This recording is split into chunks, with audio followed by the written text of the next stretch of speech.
On ne parle jamais trop de prévention du suicide. Hier soir, 6 prix Méritas en prévention du suicide étaient remis par l'Association québécoise de prévention du suicide. Des organisations comme Police se souvient, la Fondation Jeunes en tête également, des bénévoles et celle qu'on va aller rencontrer dans nos studios à Québec, qui a reçu le prix Méritas Régent Marié comme intervenante de l'année. C'est Mme Julie Nadeau qui est avec nous. Bonjour, Mme Nadeau. Bonjour, M. Guérin, ça va bien? Oui, vous êtes conférencière, vous êtes intervenante, travailleuse sociale. Vous œuvrez beaucoup auprès d'une clientèle qui ne doit pas être facile à aller chercher. Les policiers, les ambulanciers, les militaires. Ça ne doit pas être évident de les faire se confier sur leurs idées suicidaires. Absolument. Je dirais que c'est un défi intéressant pour quelqu'un qui adore l'urgence, comme c'est mon cas. Je dirais que la demande d'aide est extrêmement difficile parce qu'en fait, socialement, ce qu'on leur demande, c'est d'être des super-héros.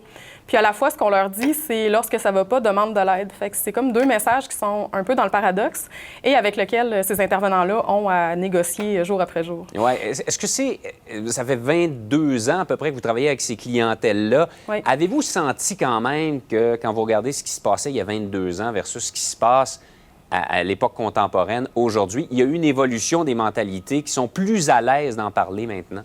Absolument. Puis je vous dirais que c'est un peu le message que j'ai porté hier en recevant le prix de la QPS. Les tabous commencent à tomber. Je vous dirais pas que mission accomplie. Là. Je pense qu'il me reste en masse d'ouvrages jusqu'à ma retraite. Toutefois, il y a un gros changement de mentalité. Moi, quand je suis arrivée dans le milieu, j'étais jeune stagiaire au bac en travail social. Puis souvent, ce que les policiers me disaient, c'est on n'est pas des moumounes, c'est correct, on est capable de faire face à tout. Puis quand c'était le fait de ne pas être devant d'autres, bien, venez me voir dans mon bureau pour me parler de certaines difficultés qui étaient vécu, notamment le cumul des situations stressantes auxquelles il était exposé, mais en plus la conciliation travail-famille qui peut s'avérer un défi avec les horaires sur corps de travail, avec les traumatismes qui sont vécus, la perception de la mort qui est différente également. Donc, ça fait beaucoup de choses dans leur pack-sac, si vous voulez l'image. Rappelons-le, ces travailleurs-là, j'aime bien l'image de super-héros qu'on leur accole. Effectivement, ils sauvent des vies, ils ont un rôle, ils sont en première ligne dans des situations d'urgence. Mais il ne faut jamais oublier que ce sont des êtres humains confrontés souvent à des situations carrément inhumaines. Absolument. Puis au-delà du potentiel traumatique que présente leur travail, c'est aussi tout un effet de cumul. Je lisais récemment une étude qui démontrait que un être humain, vous et moi, en fait, là, dans nos carrières, dans nos vies, on va voir peut-être 2 à 3 situations traumatiques. Bon, peut-être pas vous qui avez fait des faits divers, là, mais monsieur, madame, tout le monde. Ouais. Alors que l'intervenant d'urgence moyen va être exposé à 650 à 700 situations à potentiel traumatique.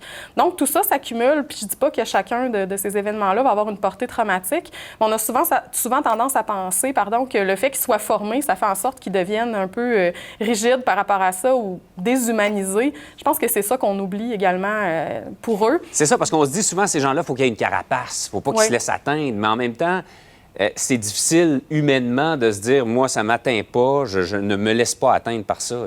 Absolument. Puis il y a des situations, en travail social, on appelle ça la résonance. Donc, le fait de vivre des situations qui sont difficiles. J'ai récemment travaillé avec un pompier qui avait vécu une situation extrêmement difficile dans laquelle il y avait un décès d'enfant. Puis le banc de bébé dans lequel était l'enfant, en fait, était identique à celui de son propre enfant. Ah. Quand il est retourné dans son véhicule, il a regardé dans son rétroviseur et ce qu'il voyait, bien, c'est la scène, en fait.